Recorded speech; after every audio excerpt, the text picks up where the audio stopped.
Good morning, gentlemen. We shall continue our class of yesterday on safety.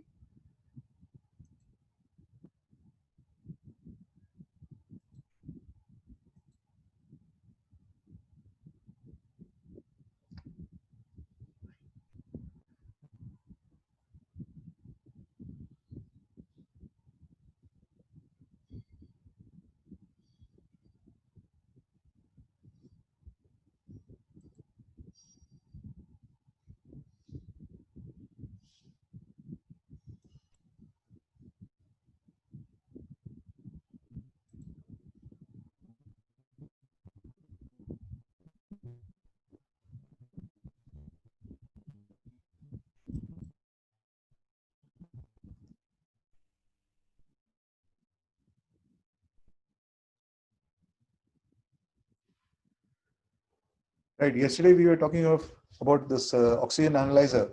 So basically, the entire principle of the oxygen analyzer came into being due to the research of Michael Faraday. Michael Faraday's laws of induction. We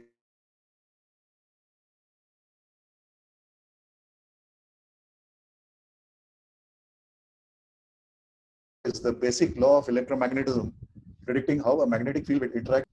Phenomena known as electromagnetic. This law of induction is the fundamental operating principle of everything. Example: transformers, inductors, solenoids, etc., etc. It also this oxygen analyzer. We studied about. We looked at some types of oxygen analyzers. Now, basically, the paramagnetic principle is used in some of them, not all of them. There are various kinds of electromagnetic, various kinds of oxygen analyzers, and some of them they use this paramagnetic principle. So, what happens in this paramagnetic principle? Basically, you have these dumbbells which contain nitrogen.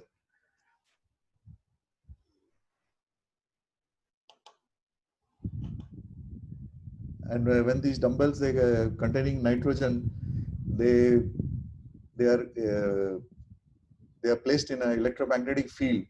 Nitrogen being slightly diamagnetic, nitrogen tends to deviate away from the magnetic field.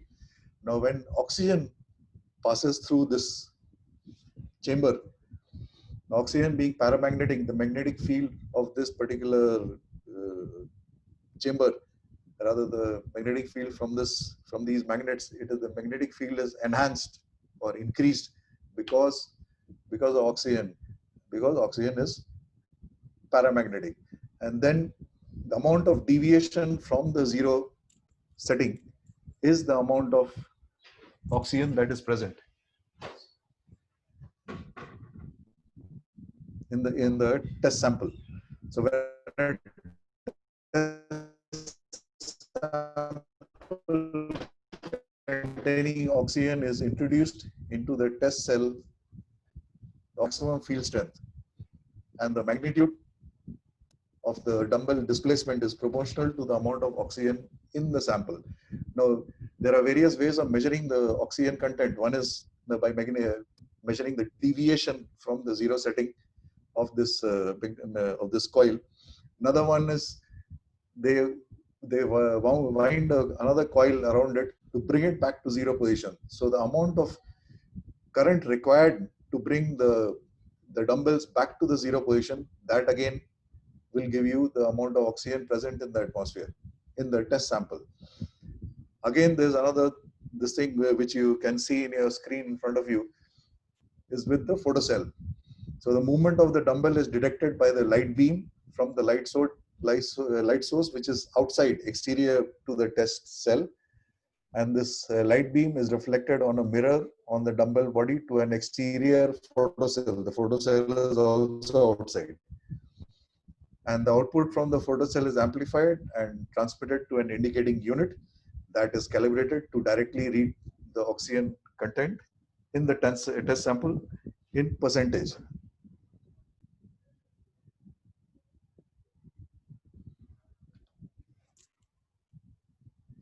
So therefore, in practical application, this means that oxygen is attracted to a magnetic field. And now he's talking about another type of oxygen analyzer in which there are two chambers. Now one chamber has got, both the chambers have got these resistance wires. Basically, the resistance wires in both the chambers is attached to a Wheatstone bridge. In one chamber, the magnetic field is created. In the other chamber, there is no magnetic field. So the air being measured for the oxygen is filtered by passing through a diffuser or a filtration unit before, and then it is passed through the two chambers. So one chamber attracts the oxygen via its magnetic field, while the other chamber attracts the remaining air, that is whatever remaining, once the oxygen is taken out, whatever remaining is nitrogen and other gases which is there in your test sample than air. And so the temperature between each of the wires, in each of the chambers, there's resistance wires which he's talking about in each of the chambers. The resistance in each of the chambers of these wires in each of the chambers is different. And since the resistance is different, these wires become different. And since the temperature of these wires become different, so basically the Wheatstone bridge is unbalanced, and the direct measurement of the oxygen type of example that. So the air being measured for oxygen is filtered by passing it through a diffuser before, then it is passed through the two chambers. One chamber attracts the oxygen via its magnetic field, while the other chamber attracts the air. And the oxygen alone conducts heat differently than air, so the temperature in each wire is different. And the difference between the temperature of the two wires creates a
Right, gentlemen, the internet is acting up again. So we'll start off where we left off.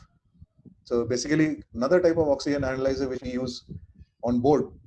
There are various types of oxygen analyzers that we use on board.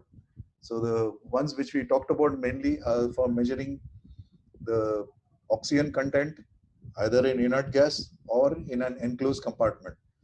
The ones which we use for measuring oxygen content in inert gas is usually the fixed type. So that is mounted on a bulkhead in the engine room, and then it gives a reading locally. It could give a reading in the ECR, and also in the cargo control room on a tanker. Another type is the handheld type. The handheld type is the ones which we use for on location when we are actually entering a enclosed space, either a cargo tank or a ballast tank or any other kind of enclosed space. Another type of oxygen analyzer we use for measuring exhaust gas, either for the boiler or for the main engine or generators. So oxygen analyzer for the exhaust gas, it basically measures the content of oxygen in the exhaust gas after the combustion. It provides data to help control the air-fuel ratio in the combustion process. And the air-fuel ratio in the combustion process is crucial when optimizing combustion and boiler efficiency. So we are talking about not only are we talking about ICE engines, we are talking about efficiency of combustion of the boiler also. And efficiency as far as ICE engines is concerned, a lot of you may have worked on ME engines. Some of you may have worked on Artiflex, Wärtsilä Artiflex and ME engines.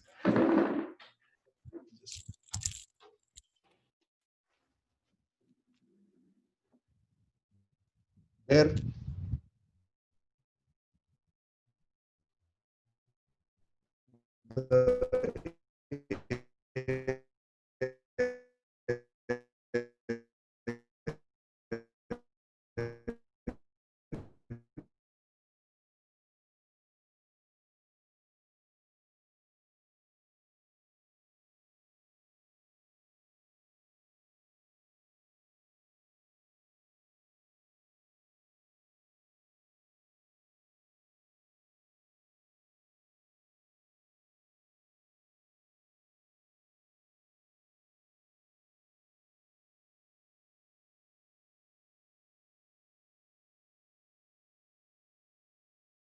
oxygen content in the exhaust gas is constant, and the exhaust gas, that is control unit. Basically, on a ME engine or a Artiflex engine,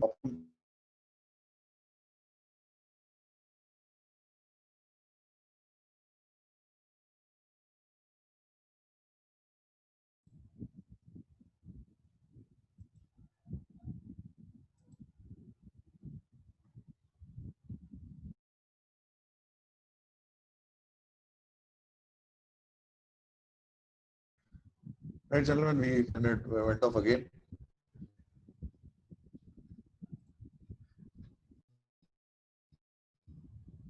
You have another type of oxygen sensor, which is called the zirconia oxygen analyzer. So basically, that utilizes a core containing two porous electrodes, which are made of zirconia ceramic elements combined with a thin layer of platinum.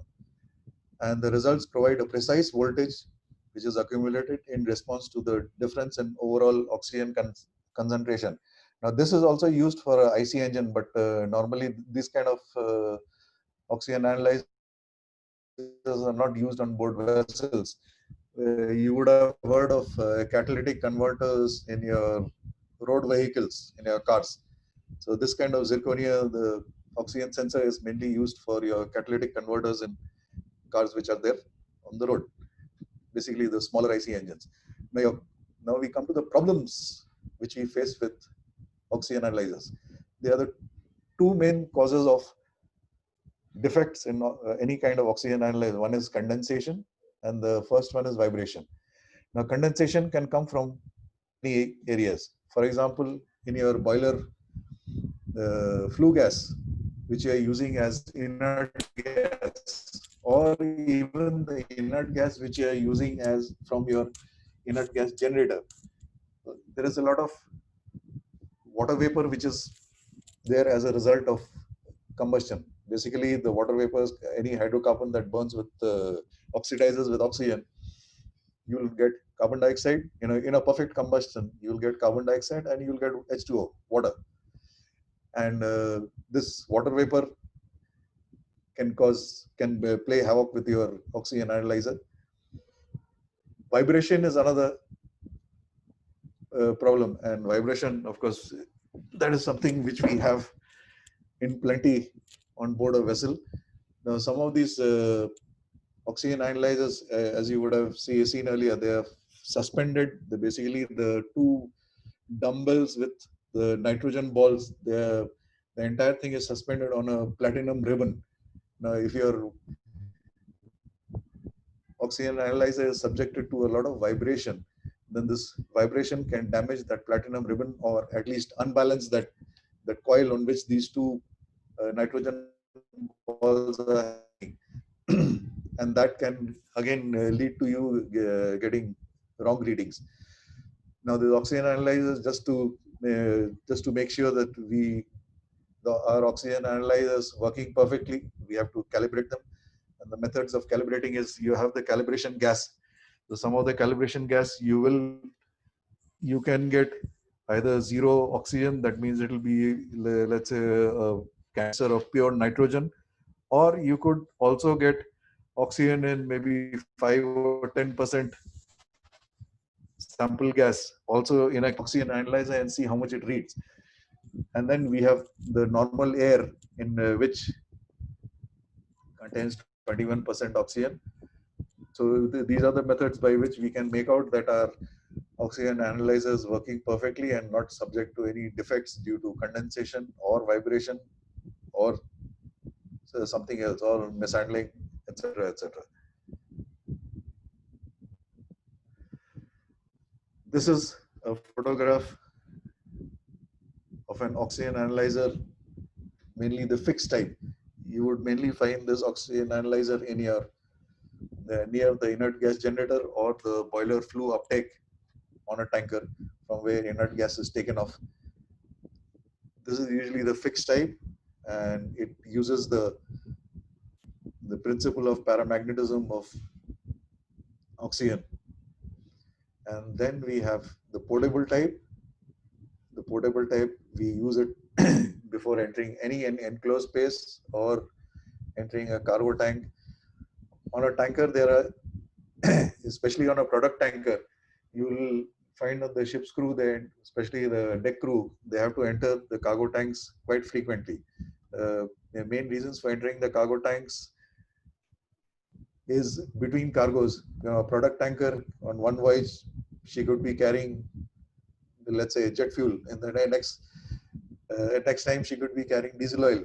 Next time she could again be carrying jet fuel.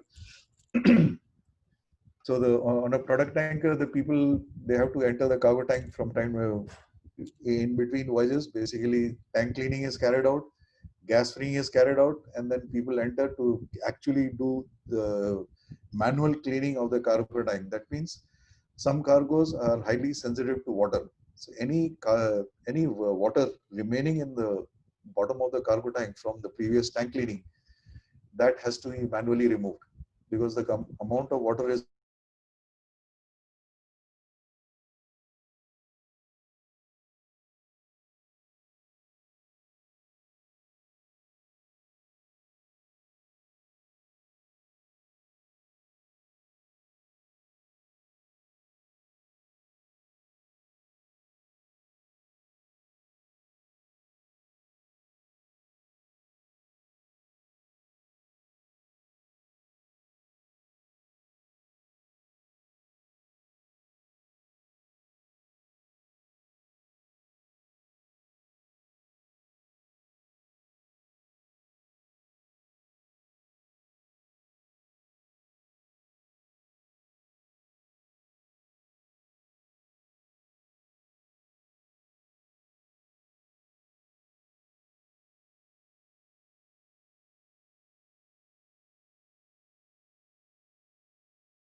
right, gentlemen. It went off again. So where were we? We are talking about people entering cargo tanks. So in a basically on an oil tank, used pretty often, and absolute perfect order. It has to be calibrated every time it is used. And because people, when they are entering a cargo tank, now remember that a cargo tank, even though the cargo tank has been washed, it has been purged, it has been gas free. That means all the inert gas and the residues, gaseous residues from the previous gas has been theoretically will be some small pockets of gas inside the cargo tank. So for these pockets of gas, you need an oxygen analyzer to, because in some areas of the tank there could be less oxygen. Also, another thing which we will come across later is an explosimeter. So also an explosimeter, we need to take it around the bottom of the cargo tank to make sure that there are no gas pockets or pockets of low oxygen content in those areas of the cargo tank before people keep entering. And of course, when the people are there inside the cargo tank, the ventilation of the cargo tank has to be carried out continuously. The ventilation is either carried out using portable blowers or the inert gas blowers. Now, how do we use the inert gas blowers for ventilation? Inert gas blowers are put on the fresh air mode. That means now they are not drawing air from the boiler uptake or from the inert gas generator. They are drawing air directly from the. They are drawing air directly from the atmosphere and pumping it into the cargo tank.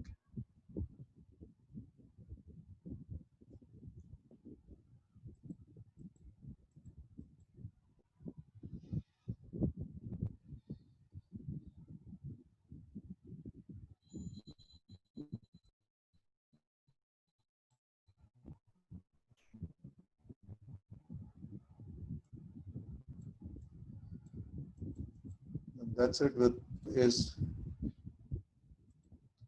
a marine safety card.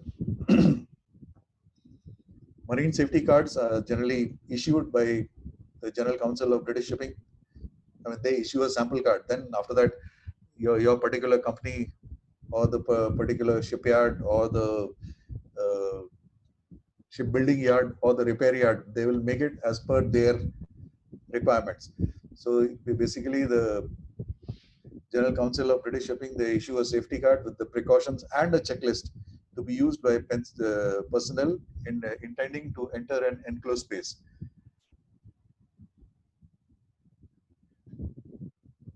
And as per the General Council of British Shipping, this is called safety card number 1. Now, what is safety card number 1? Basically, these safety cards are extensively used during vessel repairs at yards or dry docks. Now, you would find those of you who have been in a dry dock or even on a shipbuilding yard where you would have gone to take delivery of a ship, you will find that they issue these safety cards to each and every person, and each and every person would normally, especially in a ship repair yard, they will be issued with 2 of these safety cards. And these safety cards, basically, you are supposed to, when you are entering the ship, let's say you are ashore and then you come on board, at the base of the gangway, whether the ship is in a dry dock or whether she is in a floating berth, at the base of the gangway, you will find a board with all these various safety cards. So you are supposed to put your safety card over there. So once you put your safety card over there, then people, the safety department of the shipyard or the ship repair yard or the ship building yard, they know that a person with the name, this person, name X, he's actually he's gone on board. So later on, if there is any incident on board, so they know exactly who is on board and who is off the ship. And most of these safety cards, which are issued by any organization, whether ship building yard or ship repair yard, they have the shipyard's checklist. Usually on the on the reverse side, on the front side will be your name, rank, etc., etc. And these safety cards, they are issued to each yard personnel and also to the ship staff and also to the superintendents who come on board. And when boarding the vessel, the individual safety card is placed in a slot on board at the bottom of the gangway so that it is known that the person is on board.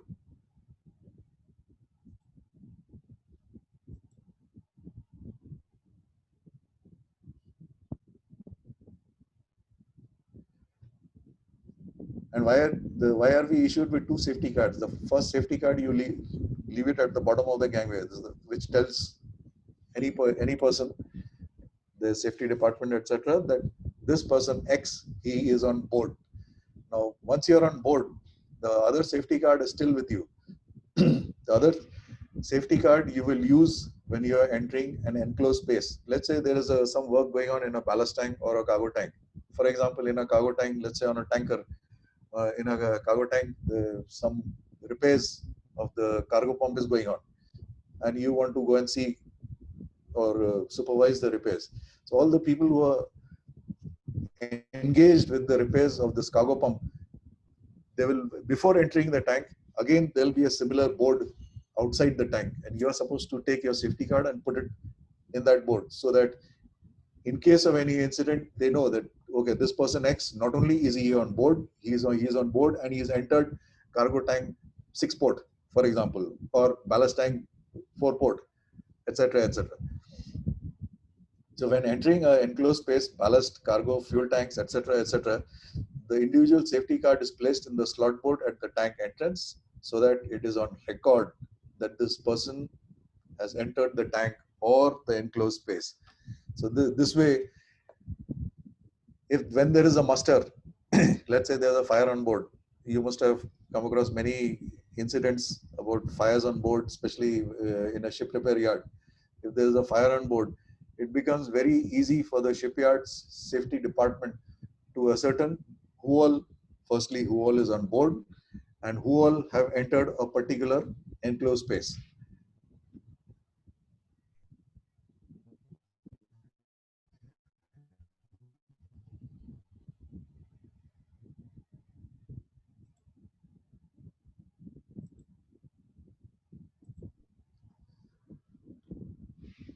Right. Next topic, oil tankers.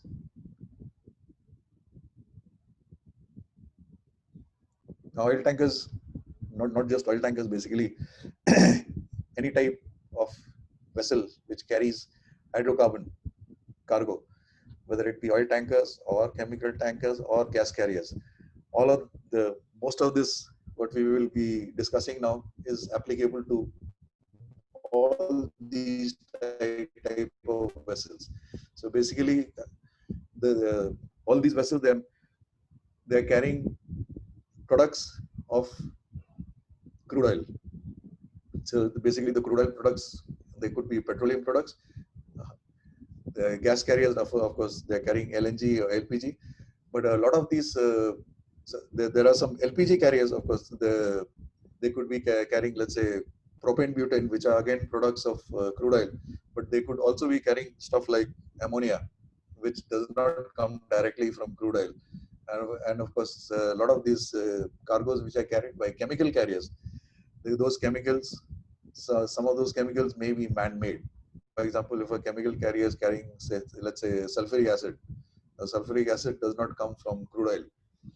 So, but all the products which come from crude oil, what we are going to discuss, it is applicable for all these type of cargoes. Petroleum vapors, when mixed with air, can be ignited. We all know that, provided the mixture limits are about 1% to 10% of the hydrocarbon vapor and the balance is air. Here we have to see what he just said, petroleum vapors.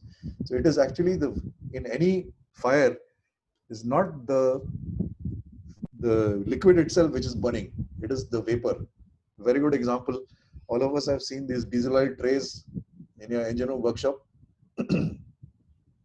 We do a lot of cleaning of spare parts, spares and stuff in that diesel oil tray. Now, if we take a burning match and throw it into the diesel oil tray, what will happen? Nothing. It will not ignite. Now, the same diesel oil tray, you replace that with petrol. The diesel oil in the tray, if you replace that with petrol and you throw a burning match, what will happen? We'll end up with a fire. And the reason being that petrol at atmospheric temperature and pressure gives off vapors, and the vapors catch fire. Now we go back to that previous diesel oil tray, and there we start heating up the diesel oil so that it starts boiling. And now we throw a burning match in it, it will immediately catch fire. So which proves the point that it is not actually the liquid which catches fire, it is the vapors from the liquid which catch fire. And these vapors, when they are mixed with air, they are ignited, provided the mixture, air fuel mixture of these vapors is correct. If the below 1%, the mixture, the air and the fuel the mixture, the mixture is too weak, which is also called a lean mixture. That means the amount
right, gentlemen, we'll continue. Another condition for combustion is that the oxygen content would have to be more than 11% by volume. For any fire to take place, the percentage of oxygen in that particular space has to be more than 11%. That is why on a oil tanker, they say that the percentage of oxygen in the cargo tank after inerting should be maximum 8%. So that means they keep that from 8 to 11%, they keep that 3% buffer. The cargo tanks, when they are inerted, the inert gas has got a maximum oxygen percentage of around 5. So when the 5% uh, inert gas, 5% oxygen inert gas goes into your cargo tank, the final mixture, the final mixture has got an oxygen percentage which is below 8%. So it is considered to be pretty safe. Above 8% oxygen, that is dangerous. We will see in these diagrams.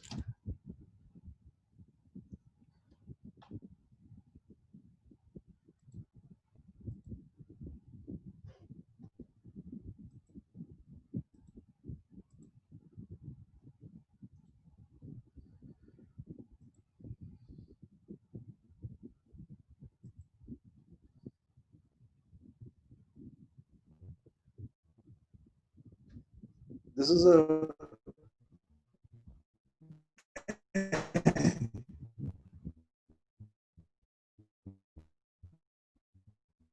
this is not a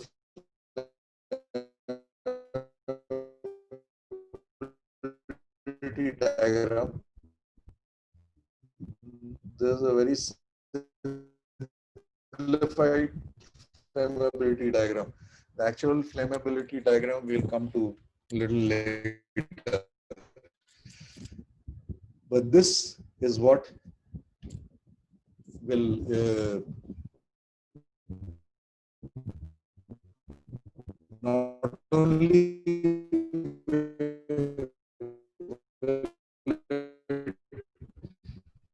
determine whether there's a fire on board, it will also determine the combustion which takes place.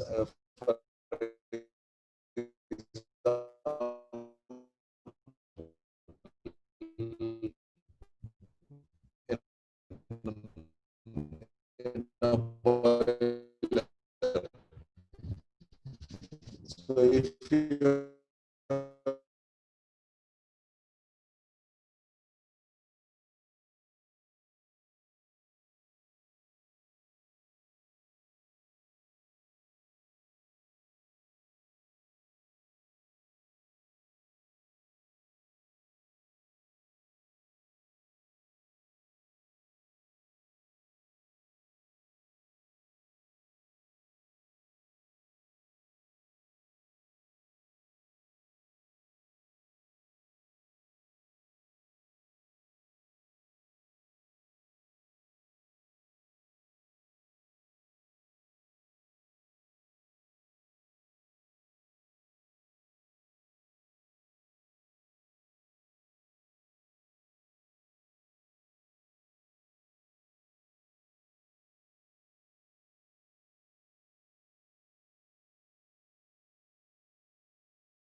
Right.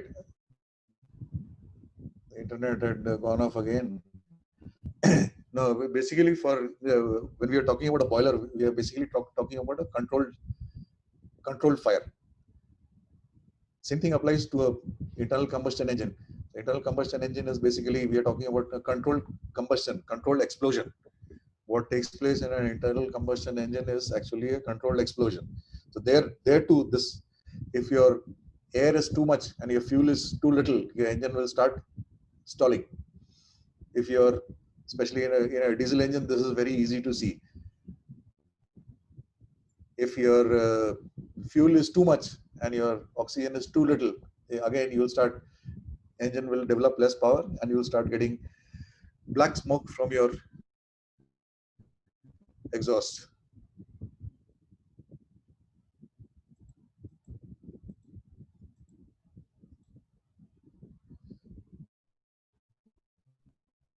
So that was the simplified flammability diagram. Now, what we come to here now is the actual flammability diagram. So it's called a flammability diagram or a flammability composition diagram.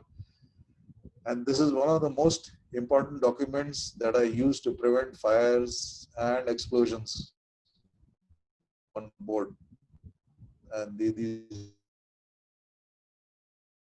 are basically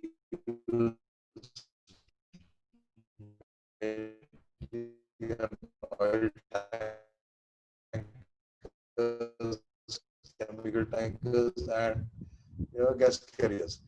They are mainly used for the hydrocarbon mixture, and so is a key to the cargo and ship safety on board tankers.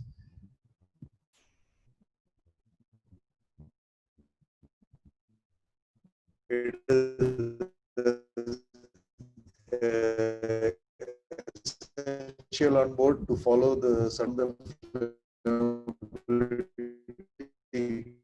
graph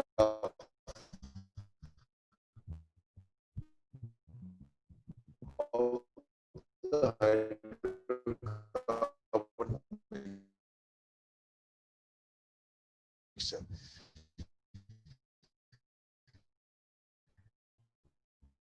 Now, this entire thing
Now, this flammability diagram, a mixture of two gases will behave and catch fire in the mixture of inert gas, oxygen, that is air, fuel, and nitrogen present on a triangular diagram.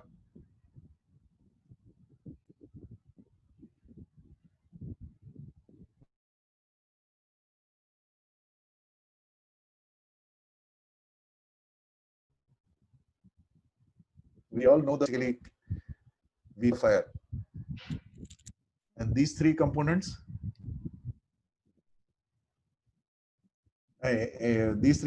are absolutely essential. And these three components, they are always available on board the vessel, especially on a tanker. And on a tanker, obviously, a tanker or gas carrier or chemical carrier, the risks are high because the amount of fuel which we carry on board is not only the fuel which we use for engine and generators, the entire cargo is a fuel. And on tankers, the fuel is always present in very large quantities in different cargo tanks. That means if you're talking about a VLCC, you're talking about a few 100,000 tons of cargo and a few 100,000 tons of fuel. Air, of course, we have everywhere, and the heat source can be from a hot work or a or spark due to static discharge. And if we remove any side of this fire triangle, air, heat source, fuel, we can prevent a fire on board. Next thing we come to is inert gas. So here we will continue what we were talking about earlier, that about these explosions on board tankers during tank cleaning and loading. So they used to be in earlier times. There used to be a lot of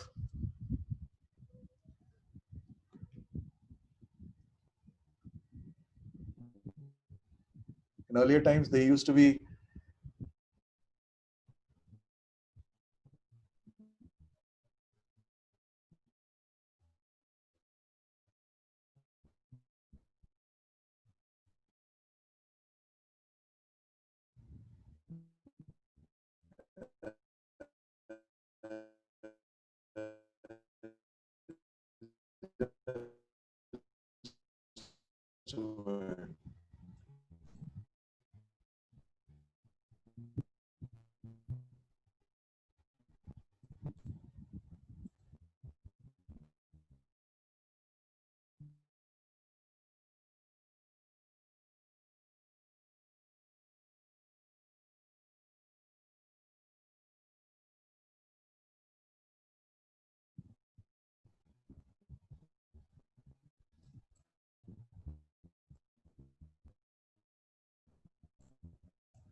a lot of tank cleaning. Now the thing they found during tank cleaning,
ማይክ ኩናቶት ነው እንደሚቻለው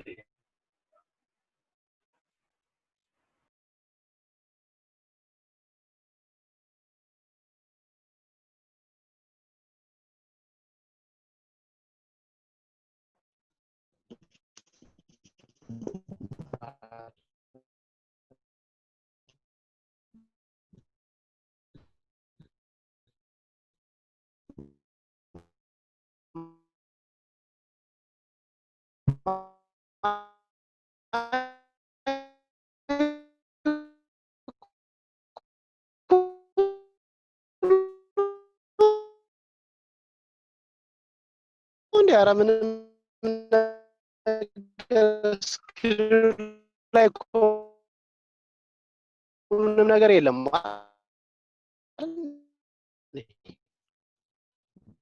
ከማይክ